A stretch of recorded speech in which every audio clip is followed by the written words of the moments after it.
Assalamualaikum warahmatullahi wabarakatuh. Bismillahirrahmanirrahim. Alhamdulillah wassalatu wassalamu ala Rasulillah wa ala alihi wa sahbihi wa man walah. Wala hawla wala quwwata illa billah. Amma ba'd. Ikhwani fid din rahimani wa rahimakumullah. Melanjutkan kajian kita tafsir Al-Qur'an masih dalam muqaddimah tafsir Al-Qur'an. Kita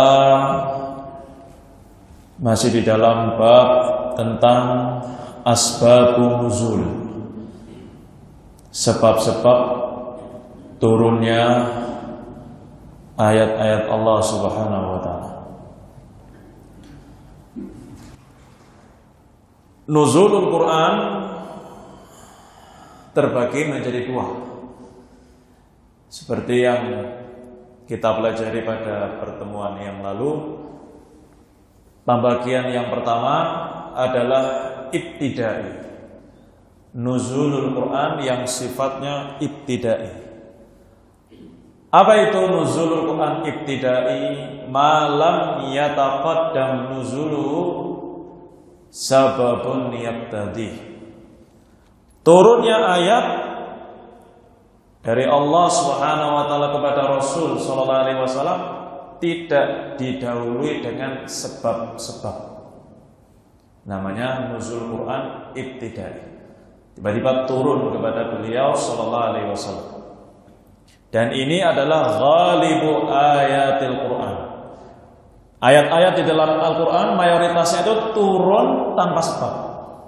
Tiba-tiba diturunkan oleh Allah kepada baginda Nabi Muhammad SAW. Salah satunya firman Allah, wa minhum man ahadallaha la in atana min fadlihi lanasaddaqanna wa lanakunanna minas shalihin. Dalam surat At-Taubah ayat 75, Allah berfirman tentang sebagian orang-orang munafik tanpa ada sebab turunnya ayat. Allah menurunkan ayat itu kepada beliau. Wa minhum, di antara mereka ada yang membuat janji kepada Allah, la in atana min fadlih, kalau Allah memberi saya harta benda, lanasaddaqanna, saya akan bersedekah, wa lanakunanna minas shalihin, dan aku jadi orang-orang soleh. Ini janji palsu dari orang-orang munafik. Ayat ini turun tanpa sebab nuzulul ayat. Kemudian yang kedua adalah nuzulul Quran sababi. Apa itu nuzulul Quran sababi? Yaitu ma taqaddama nuzuluhu sababun yaqtadih. Ayat turun didahului dengan sebab. Yang menjadikan ayat itu turun kepada Rasul ada sebuah sebab, ya, yang nanti menjadi asbabun nuzul, sebab-sebab turunnya ayat. Kalau sababun itu mufrad, kalau asbab sebab-sebab. Asbabun nuzul, sebab-sebab turunnya ayat. Nuzul Quran sababi karena ada sebab. Sebab ini ada beberapa yang dijadikan patokan oleh para ulama kenapa ayat itu turun kepada Rasul SAW. Sebab yang pertama adalah kemarin soalun yujibullahu an, adanya pertanyaan dari kaum muslimin, bertanya tentang sesuatu, lalu Allah menjawab pertanyaan itu melalui ayat turun kepada Rasul SAW. Firman Allah dalam surat Al-Baqarah ayat 189, Allah berfirman, yas'alunaka 'anil ahillah. Mereka bertanya kepadamu tentang hilal. Mereka bertanya kepada engkau wahai Muhammad tentang hilal. Apa itu hilal? Ayat ini turun karena para sahabat bertanya tentang hilal kepada Rasul. Qul hiya mawaqitu lin-nasi wal hajj. Katakanlah hilal itu adalah tanda-tanda waktu untuk manusia. Kapan masuk Muharram, kapan masuk Ramadan, kapan masuk Dzulhijjah, wal haji, dan tanda-tanda waktu untuk manasik haji. Ya, waktu Dzulhijjah ditentukan dengan hilal, Muharram, Safar. Jawablah pertanyaan mereka itu dengan jawaban hiya mawaqitu linnas wal hajj. Ini sebab turunnya ayat, karena ada pertanyaan dari manusia. Sebab turunnya ayat, sebab yang kedua adalah haditsah. Ini yang terakhir kemarin kita pelajari. Sebuah peristiwa yang terjadi, di mana peristiwa tersebut tahtaju ila bayanin wa tahdhir, butuh dijelaskan. Peristiwa yang terjadi butuh dijelaskan. Penjelasan itu adalah ayat yang turun dari Allah kepada Rasul SAW. Yaitu ketika orang-orang munafik mengolok-olok Rasul dan para sahabatnya. Mereka sembari ngobrol dengan enaknya mengatakan ma ra'aina mithla qurra'ina haula arghab butuna. Kita tidak melihat dari qurra kita, ahli Al-Qur'an kita. Ini maksud Rasul dan para sahabat. Melainkan mereka itu orang-orang yang rakus, orang-orang yang al-bidhab, al-sinan, mudah berdusta, ajaban inda liqa, pengecut ketika dalam medan pertempuran. Mereka memaukan itu Rasul dan para sahabat dijadikan bahan guyonan. Rasul tidak tahu guyonannya misalnya di tempat yang lain.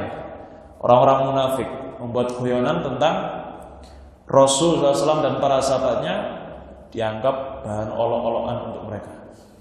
Maka ada yang mendengar, dan sampai obrolan mereka, olok-olokan mereka sampai kepada Rasul SAW. Kemudian ketika datang kepada Rasul, mereka meminta uzur, meminta maaf. Ketika laporan itu datang kepada Rasul, mereka tahu, takut mereka. Mereka mendatangi Rasul SAW ingin meminta maaf, meminta uzur. Kemudian turunlah ayat kepada Rasul sallallahu alaihi wasallam. Mereka sembari meminta maaf, meminta uzur kepada Rasul sallallahu alaihi wasallam. Maka ayat turun kepada beliau, wala in sa'altahum layaqulunna innama kunna nakhudhu wa nal'ab. Wahai Muhammad, kalau kamu bertanya kepada mereka, kenapa sih kamu kok mengatakan seperti itu? Niscaya mereka akan menjawab, kita ini cuman guyonan, cuman main-main. Ini kan safar. Safar itu lelah, capek, butuh guyonan, butuh sendaguro, biar perjalanan itu tidak terasa lelah. Jika kamu tanya kepada mereka, mereka akan jawab itu. Kemudian ketika mereka minta uzur kepada Rasulullah SAW, Allah memerintahkan kepada Rasulullah SAW, qul abillahi wa ayatihi wa rasulihi kuntum tastahzi'un. Apakah dengan Allah, dengan ayat-ayat Allah, dengan Rasul Allah, dengan syariat Allah kalian itu sendaguro? Nggak ada tema lain kah? Nggak ada topik lain yang bisa dijadikan sendakuro. Kenapa dengan Allah? Kenapa dengan ayat-ayat Allah, dengan Rasulnya? Abillahi wa ayatihi wa rasulihi kuntum tastahzi'un. Terus diulang-ulang oleh Rasul SAW jawaban itu. Gak ada topik lain. Apakah dengan Allah, dengan ayat-ayat Allah kalian bersendakuro, mengolok-olok? Rasul SAW tidak memberikan jawaban kecuali tadi membaca ayat abillahi wa ayatihi wa rasulihi kuntum tastahzi'un. Maka ayat ini turun karena ada peristiwa. Peristiwanya adalah orang-orang munafik, gerombolan mereka membuat majelis sambil guyonan dengan mengejek Rasul dan para sahabatnya. Kemudian yang ketiga, sebab turunnya ayat itu adalah fi'lun waqi'un yahtaju ila ma'rifati hukmihi. Sebuah perbuatan, kalau tadi peristiwa. Perbuatan yang terjadi yang membutuhkan untuk diketahui hukumnya apa. Hukumnya halal, hukumnya haram, hukumnya mubah. Ya, kalau tadi kan peristiwa, dijelaskan peristiwa itu melalui ayat. Kalau ini sebuah perbuatan yang dilakukan oleh sebagian sahabat, sebagian manusia ketika itu, perbuatan itu membutuhkan penjelasan. Hukumnya apa perbuatan itu? Seperti apa?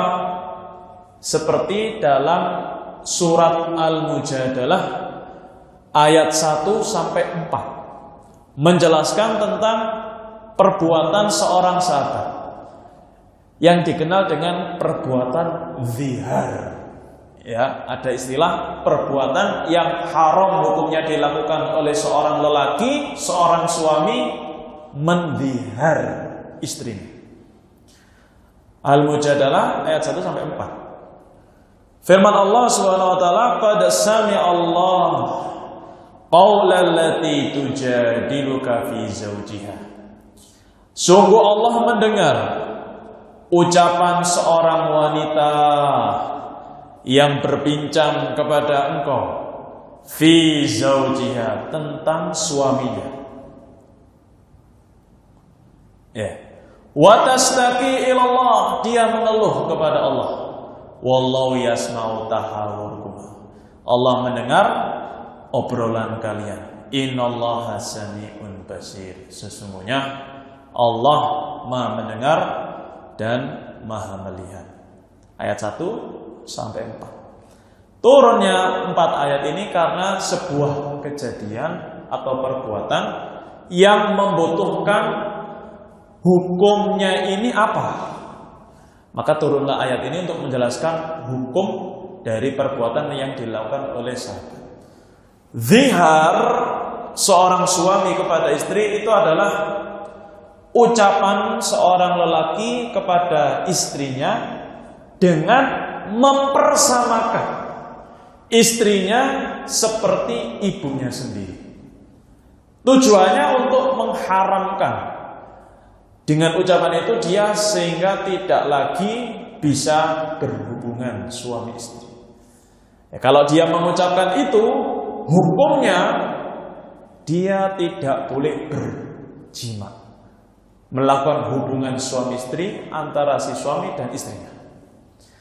Itu mengatakan kamu itu seperti ibu, ka'annaki dhahr ummi, kamu itu seperti punggungnya ibu.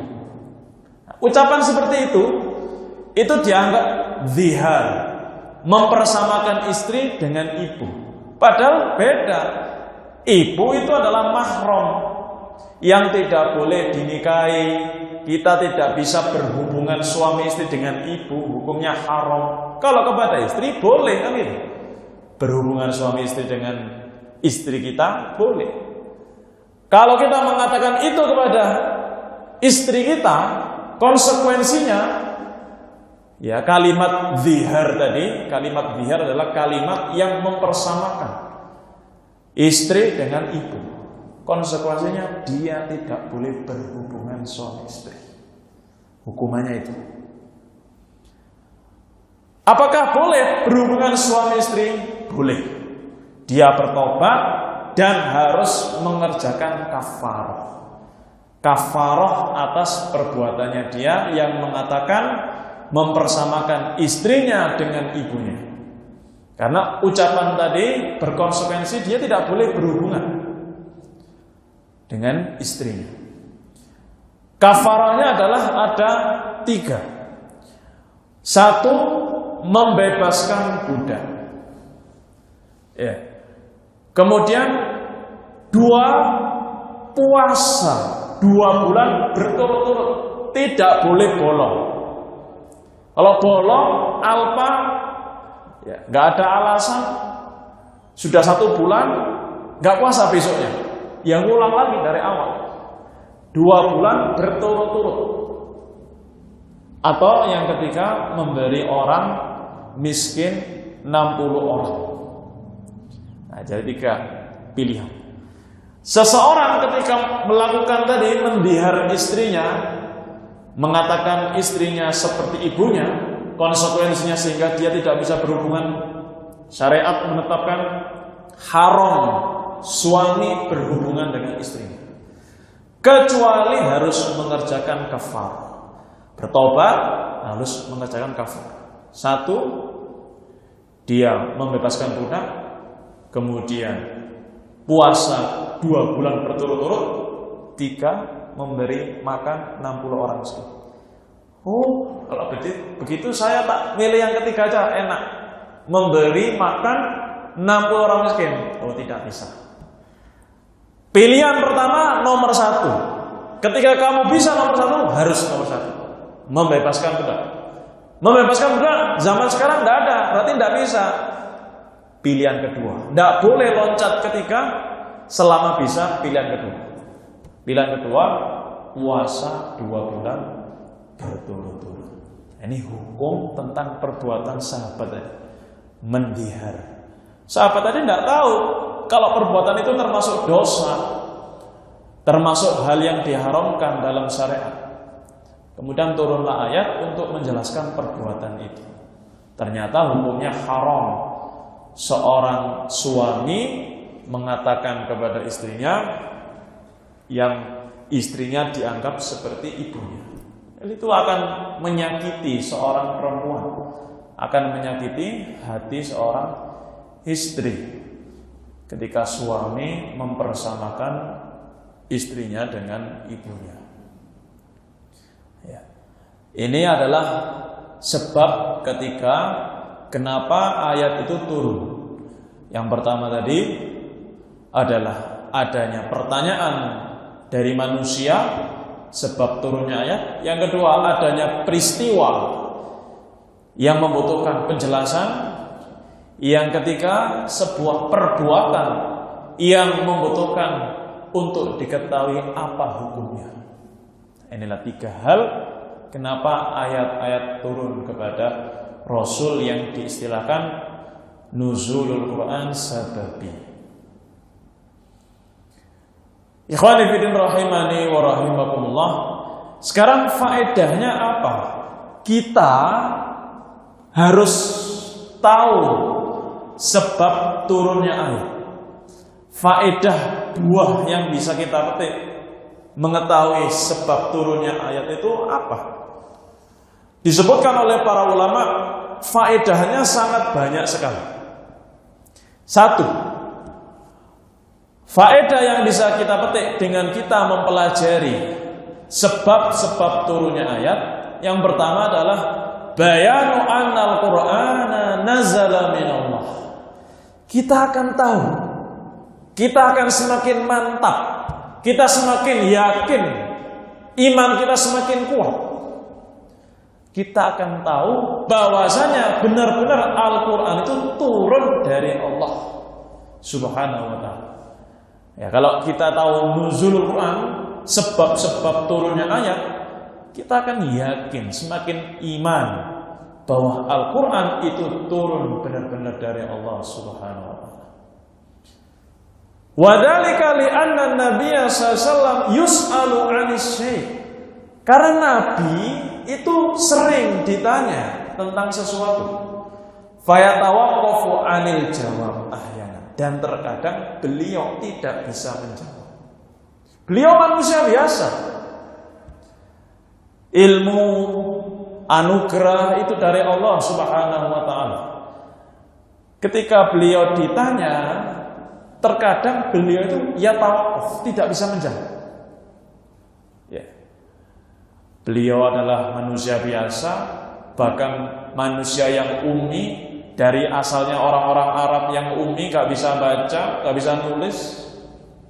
Ya ada saja manusia kekurangannya. Beliau pernah ditanya dan beliau tidak bisa menjawab.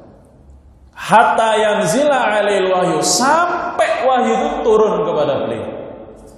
Nah, ketika wahyu turun, beliau menjawab. Au yakhfa 'alail amru al-waqi'. Tadi yang pertama, yang kedua. Terkadang Nabi SAW itu samar, tidak mengetahui peristiwa yang terjadi. Seperti tadi, kisahnya orang-orang munafik yang mengolok-olok Nabi dan para sahabat. Beliau tidak tahu kalau orang-orang munafik sedang mengobrolkan beliau dan para sahabatnya dengan pembicaraan yang jelek. Beliau tidak tahu sampai datang wahyu menjelaskan. Maka Rasul SAW kadang ditanya nggak tahu, kadang ada peristiwa terjadi juga beliau nggak tahu. Fayanzilul wahyu mubayyinan lahu, kemudian turun wahyu menjelaskan hal itu. Contohnya dalam surat Al-Isra ayat 85. Ya, yang seperti dibaca Imam tadi dalam surat Al-Isra, tapi ini Al-Isra ayat 85. Firman Allah, wa yas'alunaka 'anir ruh qulir ruhu min amri rabbi wa ma utitum minal ilmi illa qalila. Ayat ini turun karena sebabnya beliau ditanya, tapi beliau tidak tahu. Ya, beliau diam, tidak menjawab. Dalam Sahih Bukhari dari sahabat Abdullah bin Mas'ud radhiyallahu anhu, ada seorang lelaki dari kalangan Yahudi bertanya kepada Rasulullah SAW, ya Abul Qasim, marruh, wahai Muhammad, siapa atau apa ruh itu? Ruh itu apa sih ruh itu? Fasakata, beliau diam, beliau tidak tahu. Dalam riwayat yang lain, ya, hal itu menjadikan beliau terdiam. Falam yarudda alaihi syai'an, beliau tidak membalas satu kata-kata pun. Fa'alimtu annahu yuha ilaihi. Kemudian sahabat Abdullah bin Mas'ud bergumam dalam hatinya, aku tahu ini. Habis ini beliau diturunkan wahyu kepada beliau. Fakuntu maqami, aku tetap berada di tempatku, kata Abdullah bin Mas'ud. Falamma nazalal wahyu, ketika selesai turun wahyu, dalam riwayat yang lain orang tadi pergi, qala, kemudian Rasul mengatakan, wahyu turun kepada beliau, wa yas'alunaka 'anir ruh qulir ruhu min amri rabbi wa ma utitum minal ilmi illa qalila. Mereka bertanya kepadamu tentang ruh. Qulir ruh, katakanlah ruh min amri rabbi, itu adalah perkara dari Rabbku, urusannya adalah urusan Rabbku. Wa ma utitum minal ilmi illa qalila, dan kalian tidak diberikan ilmu kecuali hanya sedikit saja. Katakanlah, cukup kamu katakan ruh min amri rabbi. Ruh itu adalah perkara dari Rabbku, dari Allah Subhanahu wa ta'ala. Nah, ini pertanyaan dari seorang Yahudi menjadikan sebab turunnya ayat. Ya, turun dari Allah Subhanahu wa taala. Min amri Rabbi, urusan Rabb. Dengan tahu nuzulul Quran seperti ini, sebab nuzulnya, seorang semakin yakin bahwasanya Al-Quran itu benar-benar dari Allah Subhanahu wa taala. Contoh kedua, dalam surat Al-Munafiqun ayat 8. Allah berfirman, yaquluna la irraja'na ilal madinati la yukhrijannal a'azzu minhal adal. Ini ayat turun ketika ada peristiwa. Ya. Ketika terjadi sebuah kejadian. Ada seorang Zaid ibnu Arqam, sahabat, mendengar Abdullah bin Ubay, Rasul Munafikin. Ada tokoh besar orang-orang munafik yang bernama Abdullah bin Ubay. Ini tokoh pentolannya, dedengkotnya orang-orang munafik. Zaid bin Arqam pernah mendengar dari orang munafik yang mengaku Islam, yang di dalam hatinya menyembunyikan kekufuran, yang bernama Abdullah bin Ubay, mengatakan hal yang disebutkan dalam ayat, la irraja'na ilal madinati la yukhrijannal a'azzu minhal adal. Yang mengucapkan ini adalah Abdullah bin Ubay. Ya, sebelum turun ayat ini diucapkan oleh pentolannya orang-orang munafik, didengar oleh Zaid bin Arqam.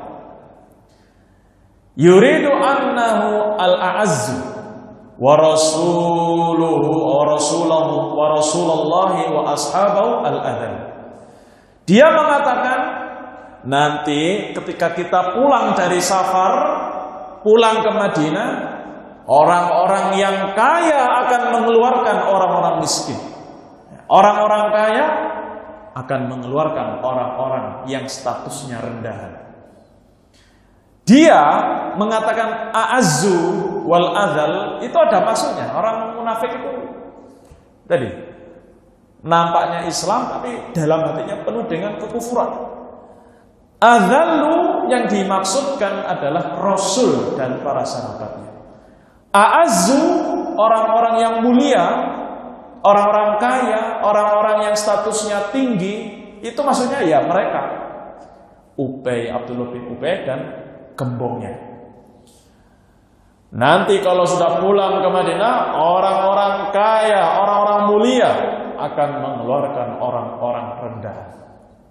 Tidak secara tegas, tapi maksudnya itu adzal, orang-orang rendah adalah Rasul dan para sahabatnya. Ketika Abdullah bin Ubay mengatakan itu, didengar oleh sahabat yang bernama Zaid bin Arqam. Ya.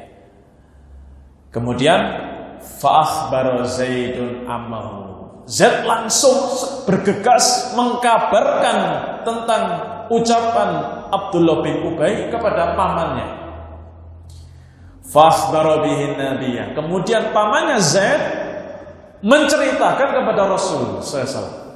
Rasul tidak tahu kalau Abdullah bin Ubay tadi mengucapkan itu. Kemudian didengar Zaid menceritakan ke pamannya, pamannya memberitahu Rasul SAW. Fada'an Nabi SAW Zaidan. Kemudian Nabi memanggil Zaid. Fakhbarahu bima sami'a. Kemudian Zaid menceritakan, tadi aku mendengar Abdullah bin Ubay mengatakan, yaquluna la irja'na ilal Madinah la yukhrijannal a'azzu minal hadam. Orang-orang kaya akan mengeluarkan orang-orang miskin ketika pulang ke Madinah.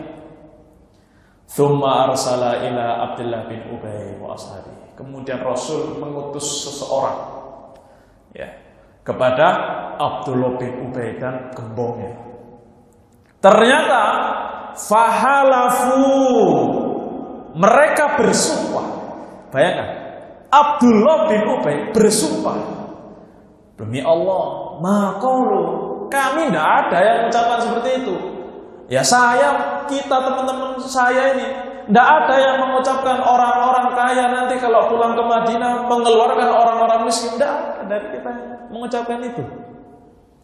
Fasaddaqahum Rasulullah. Karena mereka bersumpah, meyakinkan dengan sumpah mereka, Rasul akhirnya membenarkan.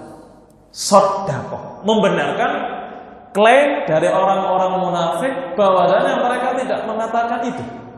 Dibenarkan oleh Rasulullah SAW. Fanzalallah tasdiqa Zaid. Tapi Allah Subhanahu wa taala ingin membela Zaid dengan menurunkan ayat membenarkan Zaid, di mana Zaid bin Arqam benar-benar mendengar itu dari Abdullah, dari lisannya Abdullah bin Ubay, seorang munafik. Turunlah ayat dalam surat Al-Munafiqun ayat 8, yaquluna la irja'na ilal madinati la yukhrijanna al-a'azzu minhal adal. Ketika turun ayat ini, fastabanal amru li Rasulillah. Jelaslah perkara di sisi Rasulullah SAW. Ternyata benar. Dia orang munafik mengatakan yaqul la irja'na ilal Madinah, ketika kita pulang ke Madinah, orang kaya akan mengeluarkan orang yang miskin. Ikhwani fillah rahimani wa rahimakumullah, di sini Rasulullah SAW tidak mengetahui. Beliau tahu ketika wahyu sudah turun. Dan ini menjadi bukti benar-benar Al-Quran ayat-ayat itu turun dari Allah Subhanahu wa ta'ala. Hal yang gaib Rasul tidak tahu, bisa tahu. Kemudian yang kedua, faedah yang bisa kita petik. Kalau yang pertama tadi menjelaskan Al-Quran itu turun dari Allah, faedah yang bisa kita petik ketika kita mempelajari asbabun nuzul adalah kita akan mengetahui betapa perhatiannya Allah dengan Rasulnya Sallallahu Alaihi Wasallam fit difa'ian, dalam pembelaan Allah terhadap beliau.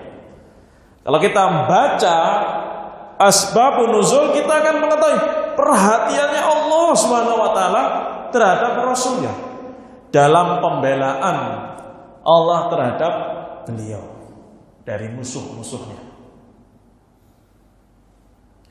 Ikhwani fiddin rahimani wa rahimakumullah.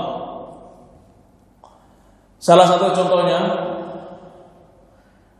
dalam surat Al-Furqan, ini penggembosan orang-orang kafir. Mereka mengatakan dalam surat Al-Furqan ayat 32, wa qala alladziina kafaru laula nuzzila 'alaihil qur'anu jumlatan wahidah. Orang-orang kafir mengatakan kalau seandainya tidaklah Al-Quran itu diturunkan kepada orang tersebut, yaitu Muhammad SAW, dengan satu turunan, dengan satu paket sekaligus, tidak ayat demi ayat turun. Jadi, turun kepada Rasul langsung dari awal ayat, dari awal surat sampai akhir. Kadzalika linutsabbita bihi fuadak. Demikianlah kami turunkan Al-Quran itu ayat demi ayat, surat demi surat, tidak langsung sekaligus, untuk mengkokohkan hatimu. Ini perhatian Allah terhadap Rasul SAW. Dengan komplainnya orang-orang kafir, kenapa kok turunnya nggak langsung sekaligus? Allah bela. Demikian itu Muhammad, tujuannya agar kamu kokoh. Jangan kamu minta Al-Quran turun dari awal sampai akhir. Itu kan klaimnya mereka. Kok gak diturunkan awal akhir aja gitu. Allah mengatakan demikianlah, wahai Muhammad, agar kamu kokoh hatinya dalam menghafal, dalam memahami Al-Quran. Kemudian perhatiannya Allah SWT kepada Rasul SAW tentang ayatul ifk. Ayat-ayat ifk. Ifk itu adalah peristiwa di mana terjadi tuduhan zina kepada istri beliau SAW, Aisyah radhiyallahu anha. Aisyah radhiyallahu anha dituduh oleh sebagian munafik dan sebagian manusia dengan tuduhan zina. Turunlah ayatul ifk. Ya. Dalam An-Nur ayat 11 turun kepada beliau SAW tentang pembelaan Allah kepada beliau. Karena kalau Rasul SAW punya istri berzina, akan jatuh kehormatan beliau. Tidak mungkin Rasul punya istri yang berzina, kan gitu. Ini dituduh zina. Maka Allah membela beliau, membela kehormatan beliau, membela kehormatan Aisyah radhiyallahu anha. Turunlah ayat dalam surat An-Nur ayat 11, yaitu pembelaan Allah kepada Rasul dan istri beliau Aisyah. Fa innaha difa'un an firasin Nabi. Itu adalah pembelaan terhadap kehormatan Nabi sallallahu alaihi wasallam dari orang-orang munafik yang ingin merusak kehormatan beliau. Ayatnya adalah innal ladzina ja'u bil ifki usbatun minkum. Sesungguhnya orang-orang yang datang membawa berita bohong, ifk, berita bohong, berita dusta, bahwasanya Aisyah itu telah berzina. Usbatun minkum, yang mereka itu sebagian dari kalian sendiri. Orang-orang yang menampakkan Islam, orang-orang munafik yang menampakkan dia bagian dari Islam, datang membawa berita bohong. Ya. Langsung turun ayat, innalladzina ja'u bil ifki usbatun minkum. Sesungguhnya orang-orang telah datang membawa berita bohong. Dibantah oleh Allah Subhanahu wa taala bahwa tuduhan kepada Aisyah sebagai orang yang berzina itu adalah ifk, berita bohong. La tahsabuhu syarrun lakum bal huwa khairun lakum. Wahai Muhammad, wahai Aisyah, ya, kalian menduga itu adalah kejelekan, berita itu adalah kejelekan bagi kalian. Niscaya itu bukanlah kejelekan, bahkan itu kebaikan bagi kalian. Akan menambah pahala, akan menambah ganjaran, kesabaran pada diri kalian. Likulli imri'in minhum maktasaba minal itsm. Setiap orang yang membawa berita tersebut, ya, orang yang melakukan dosa, dia akan mendapatkan bagian dosa dan balasannya. Walladzi tawalla kibrahu, dan orang yang mengambil bagian besar dari berita bohong tersebut, lahu adzabun adzim, bagi dia azab yang sangat-sangat besar. Nah, ini turun untuk membela Rasul sallallahu alaihi wasallam, mensucikan Aisyah dari tuduhan sebagian orang munafik bahwasanya beliau melakukan zina. Kemudian turunlah ayat. Ikhwani fillah rahimani wa rahimakumullah. Ini adalah buah kita mempelajari asbabun nuzul. Kita tahu perhatiannya Allah kepada Rasul SAW dalam pembelaannya kepada beliau. Kemudian yang ketiga,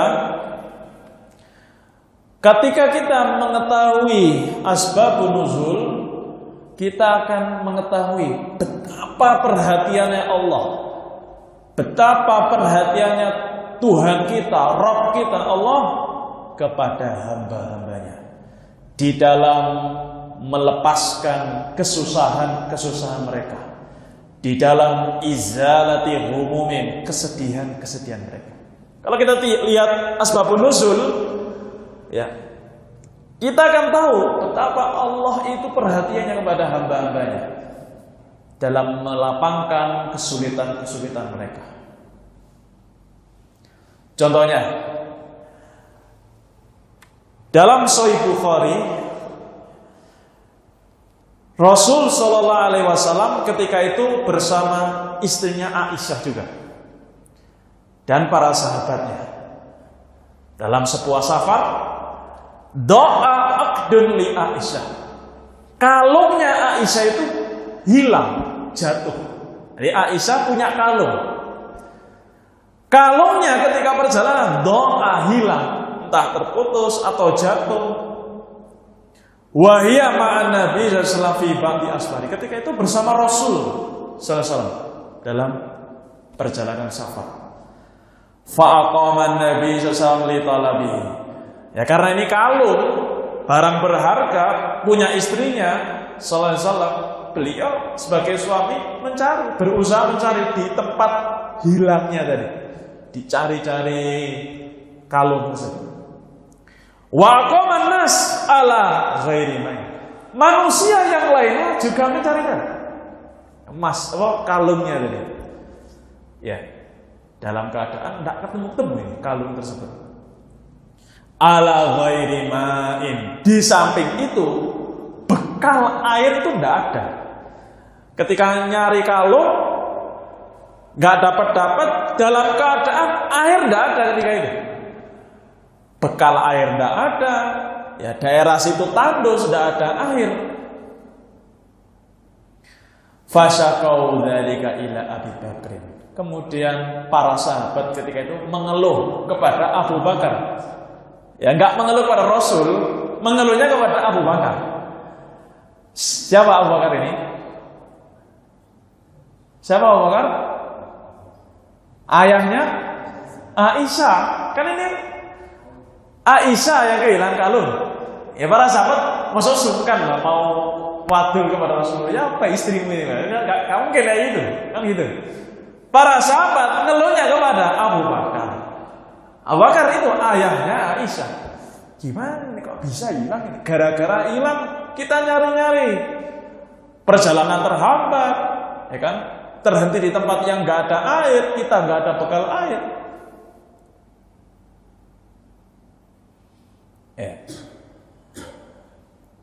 Dalam riwayat yang lain, sampai fa'adrakathum as-shalah, sampai datang waktu sholat. Sudah masuk waktu sholat ini sampean.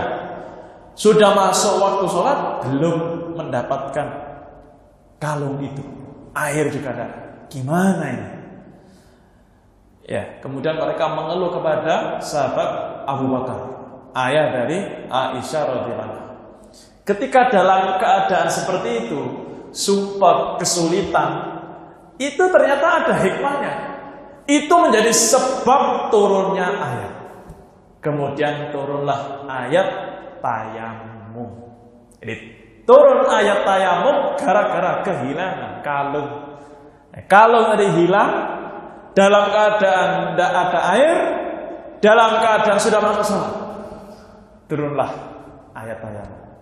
Dalam surat Al-Maidah ayat 6, Allah Subhanahu wa taala berfirman, "Falam tajidu ma'an fatayammamu sa'idan thayyiban famsahu biwujuhikum wa aydikum minhu." Apabila kalian itu tidak mendapati air, fatayammamu, bertayamumlah. Bagaimana caranya? Gunakan sa'idan thayyibah, tanah yang baik. Famsahu biwujuhikum, kemudian tebaskan ke tanah tersebut di tempat yang ada debunya, mengandung debu tanah itu. Ya, kemudian gebaskan, usapkan ke wajahmu dan ke tangan. Cukup. Itu pengganti dari wudu. Fa'anzalallah ayat tayamum fatayamum. Kemudian mereka bertayamum semuanya. Setelah itu ada seorang sahabat berkomentar, "Ma hiya bi awali barakatikum ya ala Abi Bakrin." Ini adalah bukan pertama kalinya keberkahan kalian, wahai keluarga Abu Bakar. Kan jadi mudah, ya mana? Turun ayat tentang tayamum. Bayangkan kalau sampai sekarang tidak terjadi peristiwa itu, tidak turun ayat tentang tayamum. Kita misalnya ke desa, ke pelosok-pelosok, tidak ada tanah, tidak ada air, tidak ada ajaran tayamum, tidak ada, misalnya tidak ada. Atau kita sakit dalam kondisi berbaring di atas ranjang, nggak bisa wudu, mau basuh pakai air penuh dengan luka. Ya. Maka di situ menjadi keberkahan keluarganya Abu Bakar, sampai berkomentar, ini bukan pertama kali keberkahan dari keluargamu wahai Abu Bakar.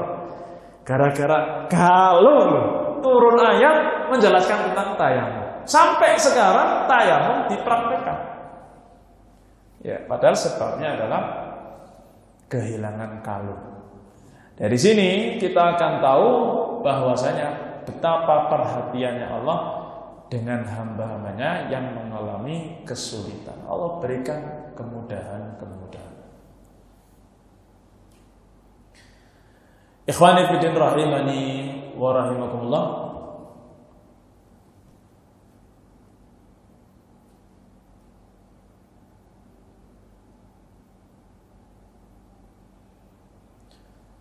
Kemudian di sana ada faedah-faedah yang lain seperti fahmul ayat 'alal wajhi shahih.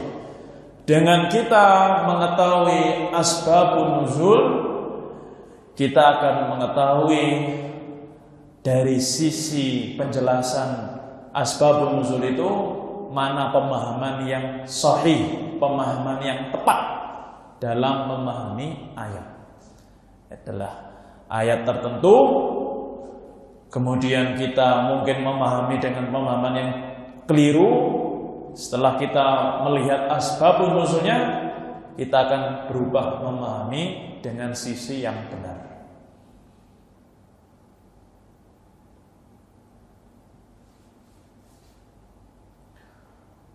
Contohnya cukup panjang, kita lewati saja karena cukup panjang. Asyahid, faedah yang terakhir ini yang kita sampaikan adalah dengan kita mengetahui asbabun nuzul, kita akan mengetahui pemahaman yang benar dalam memahami ayat Allah Subhanahu wa taala. Ini ayatnya cukup panjang, penjelasannya cukup panjang, tidak kita baca. Kita cukupkan dengan 4 faedah ini. Ketika seorang mengetahui asbabun nuzul, minimalnya dia tahu 4 hal ini. 1, tahu Al-Quran itu turun dari Allah Subhanahu wa ta'ala, semakin iman kepada Allah Subhanahu wa ta'ala. 2, dengan tahu asbabun nuzul, dia tahu Allah perhatian kepada Rasulnya SAW dalam membela beliau dan keluarganya. 3, dengan tahu asbabun nuzul, seorang tahu Allah sangat perhatian kepada hamba-hambanya dalam melepaskan kesusahan dan kesedihan mereka. Dan yang keempat, dengan tahu asbabun nuzul akan membantu seseorang memahami Al-Quran dan ayat-ayat dengan pemahaman yang benar. Ikhwani fillah rahimani wa rahimakumullah. Insyaallah pada pertemuan yang selanjutnya kita akan mempelajari tentang sebuah penjelasan yang berjudul Umumul Lafzi wa Khususus Sat. Bagaimana jika ayat itu turun dengan sebab tertentu kepada orang tertentu? Apakah kita yang tidak turun ayat pada zaman sekarang terkena imbas dari ayat itu? Jadi ini ada ayat turun dengan sebab tertentu, sasarannya orang tertentu, sahabatnya tertentu, lafaz-lafaznya turun kepada sahabat itu. Nah sekarang kita sebagai manusia, sebagai kaum muslimin, apakah juga kena imbas baik mengamalkan atau tidak mengamalkan ayat yang turun tadi? Nanti kita akan mempelajari tentang hal tersebut. Insyaallah naktafi. Semoga apa yang kita pelajari bermanfaat untuk saya pribadi dan kita semua. Subhanakallahumma wa bihamdika asyhadu an la ilaha illa anta astaghfiruka wa atubu ilaik.